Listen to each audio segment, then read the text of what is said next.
প্রিয় দিনী ভাই ও বোনেরা, গোসলের সময় এই তিনটি ভুল কাজ করবেন না। যদি করেন তাহলে রিজিক কমবে, হায়াত কমবে, সংসারের মধ্যে শুধু অভাব অনটন লেগেই থাকবে। অভাব অনটন কখনোই আপনাদের পিছু ছাড়বে না।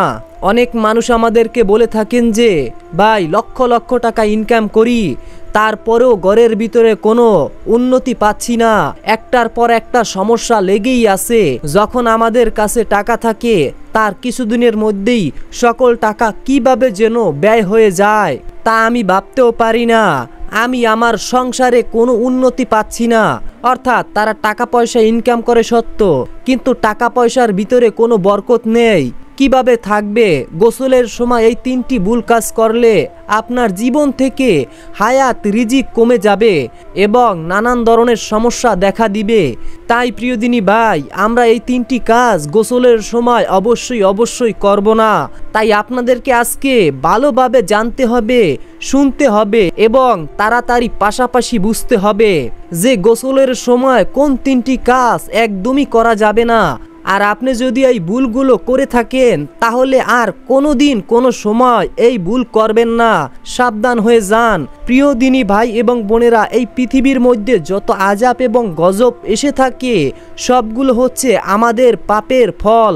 আমরা পাপ করি, অন্যায় অবিচার যত ধরনের পাপের কাজ আছে সকল প্রকার কাজ আমরা করতেছি এবং গজবকে আমরা নিজেরাই ডেকে আনছি। আর এই পৃথিবীর মধ্যে যত ভালো কিছু হয়ে থাকে সবগুলো হচ্ছে আমাদের আমলের ফল। আমরা যে আমল করি তার জন্য আল্লাহ পাক রব্বুল আলামিন আমাদেরকে সুন্দর সুন্দর সময় উপহার দিয়ে থাকেন।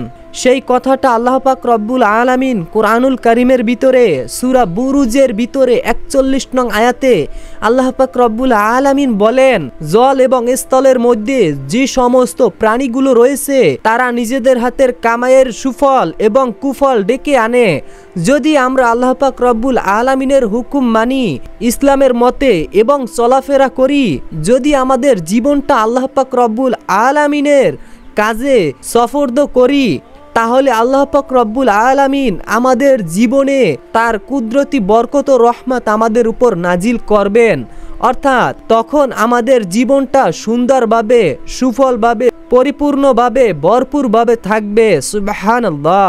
কোনো আযাবই আসবে না। আল্লাহ পাক রব্বুল আলামিন এই আয়াতের মধ্যেই বলে দিয়েছেন, তাদের জন্য আমি ভূমিকম্প, সিডারের মতো সমস্ত অ্যাক্সিডেন্ট, বিপদ আপদ, আযাব গজব তার ওপরে দিয়ে থাকি। নাউজুবিল্লাহ।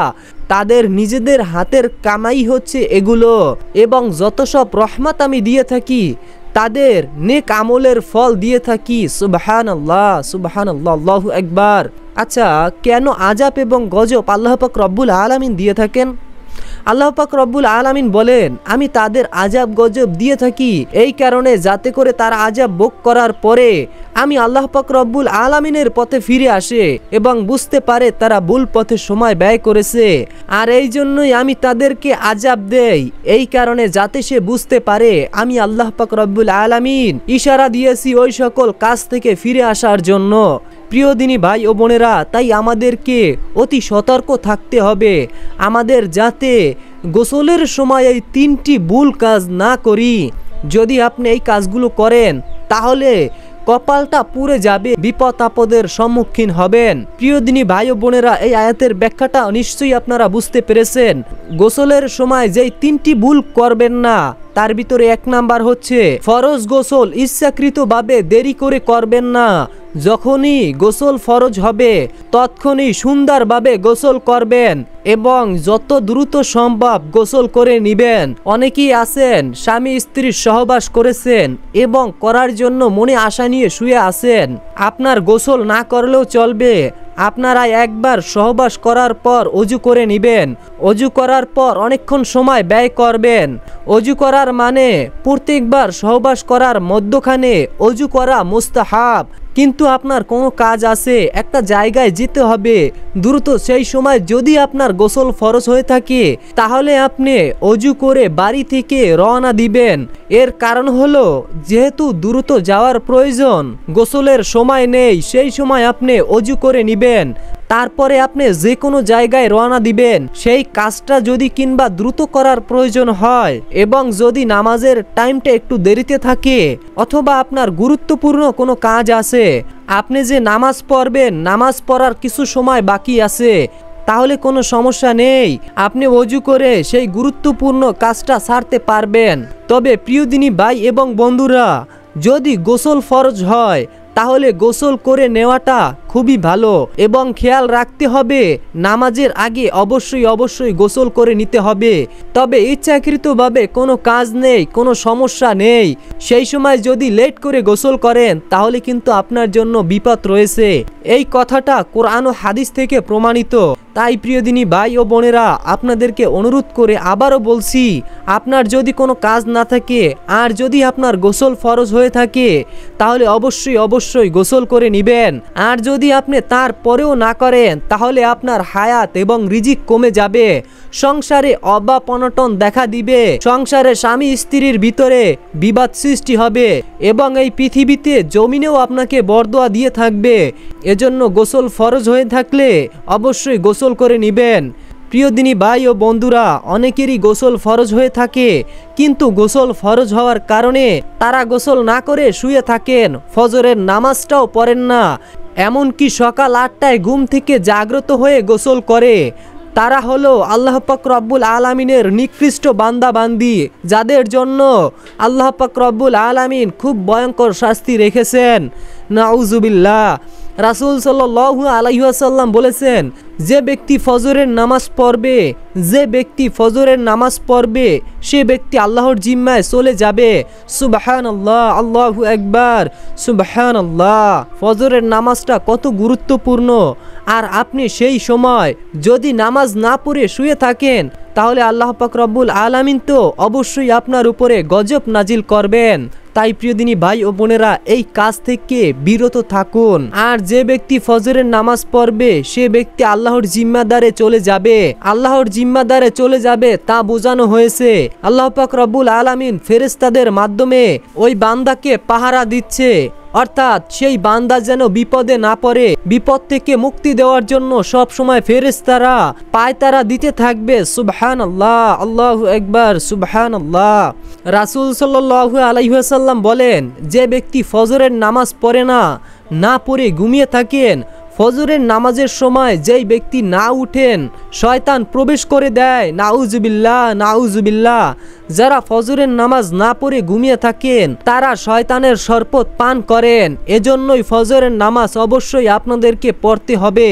ফজরের সময় এমন রহমত বরকত বর্ষিত হয় এই জমিনের মধ্যে, যা রাসূল সাল্লাল্লাহু আলাইহি ওয়াসাল্লাম আল্লাহ পাক রব্বুল আলামিনের কাছে দোয়া করেছিলেন যে, হে আল্লাহ, তুমি ফজরের নামাজের সময় আমার উম্মতের জন্য রহমত ও বরকত দ্বারা ভরপুর করে দাও। এই দুনিয়ায় যারা সফল হতে চায় তারা যেন ফজরের নামাজটা পড়ে, আর যে ব্যক্তি সফল হতে চায় সে ব্যক্তি যেন এই ফজরের নামাজটা পড়ে। কেননা ফজরের নামাজের ভিতরে এতই বরকত নিহিত রেখেছেন, যেটা যদি আপনি রেগুলারলি ফজরের নামাজটা পড়েন তাহলেই বুঝতে পারবেন। প্রিয় দিনী ভাই এবং বোনেরা, নাম্বার 2, উলঙ্গ হয়ে কখনোই গোসল করবেন না। অনেকেই আছেন গোসলখানার ভিতরে উলঙ্গ হয়ে গোসল করেন। উলঙ্গ হয়ে গোসল করবেন না। উলঙ্গ হয়ে গোসল করলে আপনার ভিতরে যে ফেরেশতা আছে, অর্থাৎ আল্লাহ পাক রব্বুল আলামিনের প্রত্যেকটা মানুষের জন্য ফেরেশতা দিয়েছেন, আর সেই ফেরেশতা আপনি যখন উলঙ্গ হন, কাপড় চোপড়কে খুলে ফেলেন, তখন আপনার সাথে থাকে না। ফেরেশতাগুলো আল্লাহ পাক রব্বুল আলামিনকে বলেন, হে আল্লাহ, তোমার বান্দা উলঙ্গ হয়ে গিয়েছেন, আমরা থাকতে পারছি না। তখন আল্লাহ পাক রব্বুল আলামিন বলেন, হে ফেরেশতা, তোমরা চলে আসো আমার নিকট আসমানে। আর তখন আল্লাহ পাক রব্বুল আলামিন সেই ফেরেশতাদেরকে ডেকে নিয়ে যান, আর তখন সেই উলঙ্গ ব্যক্তির কাছে ফেরেশতা থাকে না। এবং এই কারণেই আপনার সাথে থাকা রহমতের ফেরেশতা যখন চলে যায় তখন আপনার উপরে রহমত বরকত নাজিল হয় না। আর যেহেতু আপনি উলঙ্গ হয়ে গোসল করছেন তাই আপনার লজ্জা কমে যাচ্ছে, আর লজ্জার ব্যাপারে রাসূল সাল্লাল্লাহু আলাইহি ওয়াসাল্লাম বলেছেন, লজ্জা হলো ঈমানের অঙ্গ, তাই লজ্জা শরম থাকতে হবে। লজ্জা কমে যায় এমন কোনো কাজ করা যাবে না, উলঙ্গ থাকা যাবে না। উলঙ্গ হয়ে গোসল করলে অনেক ক্ষতি হয়ে যায়। শয়তান আপনার লজ্জাস্থান নিয়ে খেলাধুলা করে। এক কথায় বলতে গেলে শয়তান লজ্জাস্থান পছন্দ করে এবং তখন শয়তান আপনার বন্ধু হয়ে থাকে। খারাপ জিনিস আপনার দিকে তাকায় এবং আপনাকে আক্রমণ করার সাহায্য হয়ে যায়।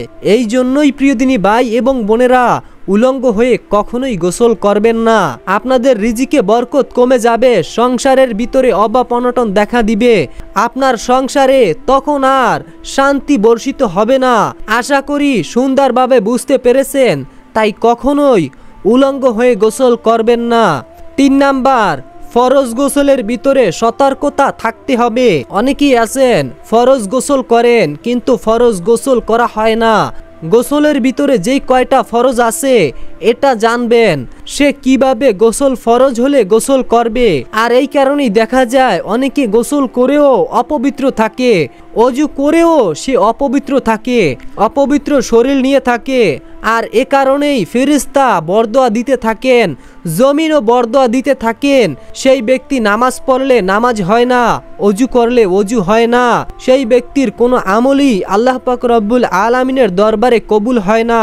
ফরজ গোসল যদি সঠিকভাবে না করেন, অর্থাৎ সঠিকভাবে করতে না পারেন, তাহলে আপনাদেরকে জানতে হবে ফরজ গোসল কিভাবে করে। এখন আপনাদের জানাবো গোসলের ফরজ কয়টি। গোসলের ফরজ হলো 3টি। সর্বপ্রথম কুলি করা। আপনি যদি রোজা না থাকেন তাহলে খুব সুন্দরভাবে গড়গড়ার সহিত কুলি করবেন। নাকে পানি দিতে হবে, নাকের ভিতরে নরম জায়গা পর্যন্ত পানি পৌঁছে দিতে হবে।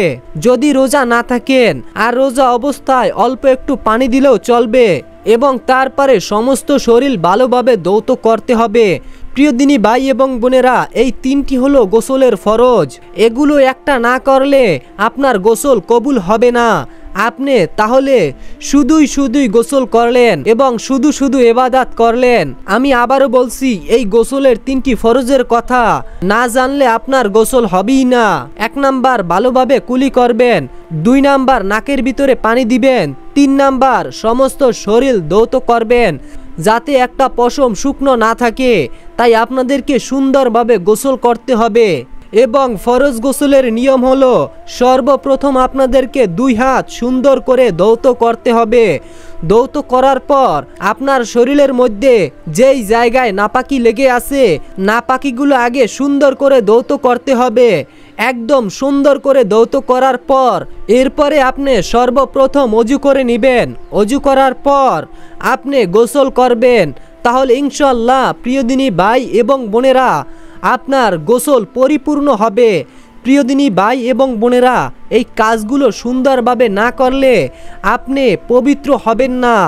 আর আপনি পবিত্র না হলে আপনি যতই আমল করেন না কেন, বিন্দুমাত্র আমলও আল্লাহর দরবারে কবুল হবে না। আর তাহলে আপনাদের কষ্টগুলো বৃথা যাবে। আমরা যতটুকু কষ্ট করে সালাত আদায় করেছি, রোজা রেখেছি, বারবার মনে মনে জিকির করেছি, কত শতবার আল্লাহকে ডেকেছি এবং জিকির আদায় করেছি এবং কত দোয়া পড়েছি, সমস্ত দোয়াই বিফল যাবে। তাই আপনারা অবশ্যই এই নিয়মটা মেনে গোসল করবেন। আর এই 3টি বিষয় যদি আপনি অবহেলা করেন তাহলে আপনি খুবই দুর্ভাগা একজন লোক, খুবই দুর্ভাগা একজন মানুষ। আপনার ওপরে আল্লাহ পাক রব্বুল আলামিনের গজব নাজিল হবে। আল্লাহ পাক রব্বুল আলামিনের এই গজব থেকে বাঁচতে হলে পরিপূর্ণতার সাথে আমল করতে হবে আপনাদেরকে। এই 3টি বিষয় অবশ্যই মেনে চলবেন। এই 3টি বিষয় অবশ্যই মেনে চলতে হবে। তাই আমি আপনাদেরকে আবারও অনুরোধ করে বলছি, আপনি যেই ইবাদতই করেছেন, আপনি যদি না চান ইবাদতগুলো বিফলে যাক, তাহলে এই বিষয়গুলো অবশ্যই মেনে চলবেন। প্রিয় দিনী ভাই এবং বোনেরা, এই ছিল আজকের ভিডিওটি ভালো লাগলে অবশ্যই একটি লাইক দিয়ে এবং শেয়ার করে আপনার বন্ধুদেরকে দেখার সুযোগ করে দিন। এখনকার মতো বিদায় নিচ্ছি, দেখা হবে পরবর্তীর ভিডিওতে। ততক্ষণ পর্যন্ত ভালো থাকুন, সুস্থ থাকুন। আল্লাহ হাফেজ।